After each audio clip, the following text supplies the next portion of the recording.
जलन। ममता बहुत ही सीधी और प्यारी लड़की थी, वहीं सुनील एक सरल और आगे बढ़ने की सोच रखने वाला लड़का। सुनील, बेटा सुनील कहाँ है?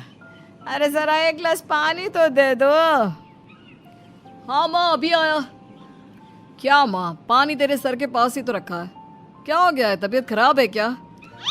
अरे नहीं नहीं, वो उठने का मन ही नहीं कर रहा था तो देखा ही नहीं। वैसे क्या कर रहा है? यहाँ बैठना मेरे पास। माँ पढ़ रहा था। वो कहना नौकरी में तो वक्त नहीं मिलता, अब ऑफिस से घर आकर ही तो वक्त मिलता है। अच्छा अच्छा ठीक है, पढ़ ले जा बेटा। सुनील पढ़ लिख कर और आगे बढ़ना चाहता था, लेकिन माँ की तबीयत खराब देखकर सोचता है कि शादी ही कर ले। कब तक माँ का ख्याल वो अकेले रख पाएगा? तो एक दिन, माँ ये ममता है, मैंने इससे शादी कर ली है। तुम्हारी तबीयत भी ठीक नहीं रहती तो मैंने सोचा शादी कर लेता हूँ। घर संभालने वाली और तुम्हें संभालने वाली कोई आ जाएगी तो अच्छा रहेगा। माँ अचानक से सामने बहू देखकर हैरान रह जाती है। बेटा ये क्या बात होती है? न बैंड, न बाजा, न दहेज, न शगुन, ऐसे कैसे बहू आ गई? माँ तू तो जानती है मैं नौकरी के साथ पढ़ाई कर रहा हूँ, तो कहाँ से इतना पैसा बचा पाता कि धूमधाम से शादी करता। वैसे भी माँ लोग तो आकर खाकर निकल जाएंगे, इसलिए बस वैसे ही। माँ जी, मैं आपका ख्याल रखूंगी। वैसे भी ये आगे की पढ़ाई कर रहे हैं, अच्छा कुछ कर गए तो सबके दिन फिर से अच्छे आ जाएंगे। सास को ममता की बात ठीक तो लगती है, लेकिन मन में कहीं ना कहीं लगता है कि कहीं बहू बेटे को लेकर फुर्र ना हो जाए और फिर तो वो रह जाएगी अकेली।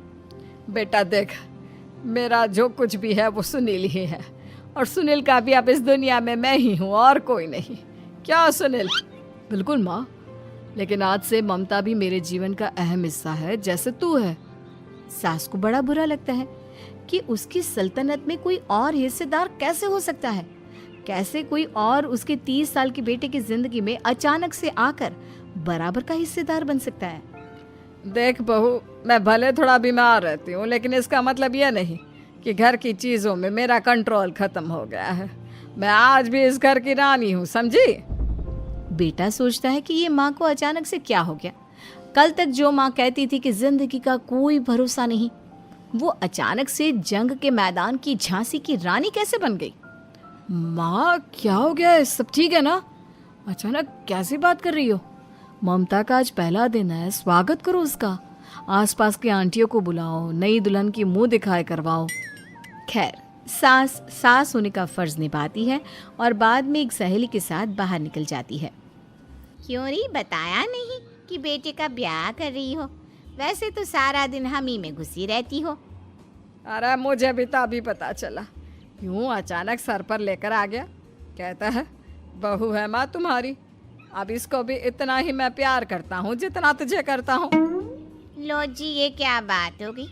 क्यों इतना प्यार करता है? अरे माँ का प्यार तो ज्यादा होता है। अब उसको तो कोई दूसरा पति मिल सकता है, लेकिन तुम ही बताओ, क्या माँ की ममता किसी और की हो सकती है? ना जी ना, बेटे को समझाओ ये बात। अरे क्या समझाऊं, मुझे तो खुद ही समझ में नहीं आ रहा कि क्या हो रहा है।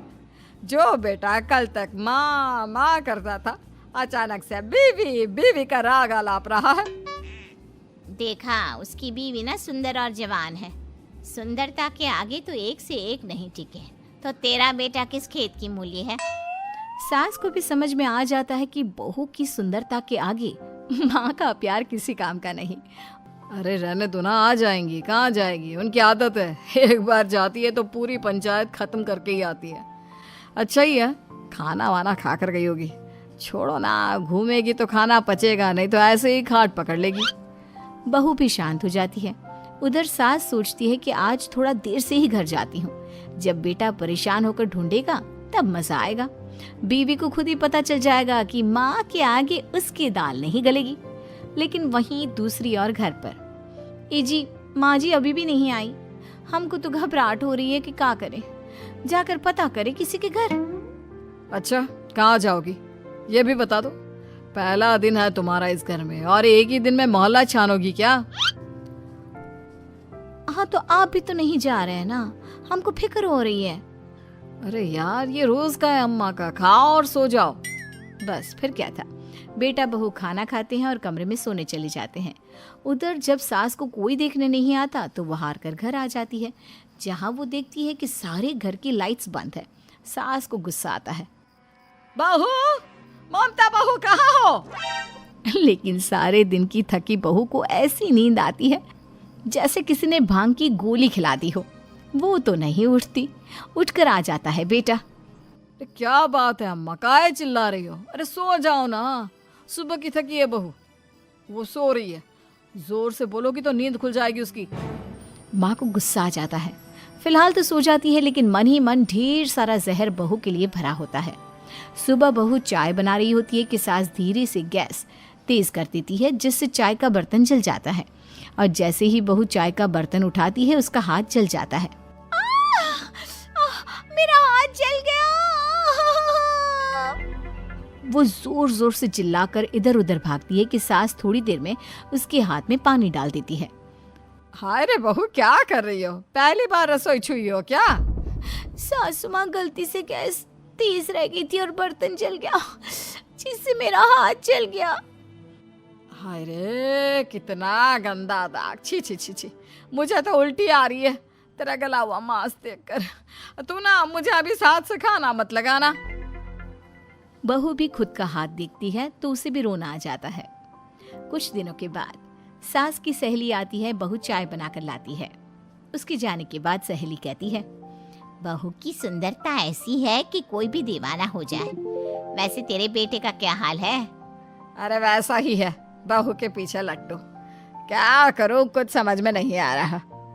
मैंने तो बहू के चेहरे पर दिवाली के पटाखे की चक्री फेंक दी, उसका पूरा चेहरा जल गया। अब देखो ना रही सुंदरता, और ना ही अब मेरा बेटा उसे पूछता है। अरे अब तो वो उसे छोड़कर दूसरी भी देखने को बोल गया है मुझे। बहू सारी बात सुन रही होती है। आंटी एक बात बताइए, क्या भरोसा है कि दूसरी सही आए और आपके अनुसार रहे? देखिए आंटी, मेरी सासू माँ को गलत बात सिखाने की जरूरत नहीं है। हमारा परिवार साथ में खुशी से रह रहा है। देख बहू, मेरी सहेली की बेइज्जती ना कर, वही अच्छा रहेगा तेरे लिए, समझी? बहू नहीं मानती है। वो बार बार उनकी सहेली को घर से निकल जाने को कहती है। तभी सास की सहेली पास के चूल्हे से लकड़ी लाकर बहू के चेहरे पर लगा देती है। बहू जोर जोर से रोने लगती है। अरे ये क्या कर दिया? मैंने कहाँ किया, ये तो तूने किया। तू ही नहीं चाहती थी कि बहू बेटे के साथ रहे, भला मैं क्यों करूंगी? मैं तो चली, निपटो अब। बहू रो रही होती है, दर्द से चिल्ला रही होती है, लेकिन सास उसे डॉक्टर के पास नहीं ले जाती। तभी पति आता है। क्या हो गया ममता? ये दाग कैसे लगा? तुम कैसे जली? ममता कुछ नहीं कहती, बस दर्द से करा रही होती है। पति माँ की तरफ देखता है। हो ना हो माँ, ये पक्का आपका काम है। आप ही ममता से जला करती थी ना। देखना माँ, अब पुलिस आएगी, केस बनेगा, लेकिन पहले मैं ममता को अस्पताल लेकर जा रहा हूँ। सभी अस्पताल जाते हैं, जहाँ डॉक्टर ममता की सास से कहते हैं, आपने तो नहीं जलाया ना बहू को? अब ममता की सास के तो पसीने छूट रहे होते हैं। वो घबरा कर कहती है, ना ना डॉक्टर साहब, कैसी बात करते हैं? हम क्या जलाएंगे अपनी बहू को? डॉक्टर ममता के पति से पूछते हैं। देखिए, क्योंकि ये ससुराल में जली है तो मामला पुलिस का बनता है, तो आप पहले पुलिस को बुलाइए, तभी इलाज पूरा होगा। सास डर जाती है कि अब तो बच्ची जिंदगी जेल में ही रहना होगा। रहने दीजिए ना, पुलिस को क्यों बुलाना? सारी हंसी खत्म हो जाएगी जब पुलिस के डंडे पड़ेंगे। बहू को जलाना भले ही बहुत आसान हो, लेकिन उसके बाद सारी जिंदगी जेल की हवा खाना। सास डर जाती है। पुलिस आती है। पास लेटी दर्द से करा रही ममता स्टेटमेंट देती है।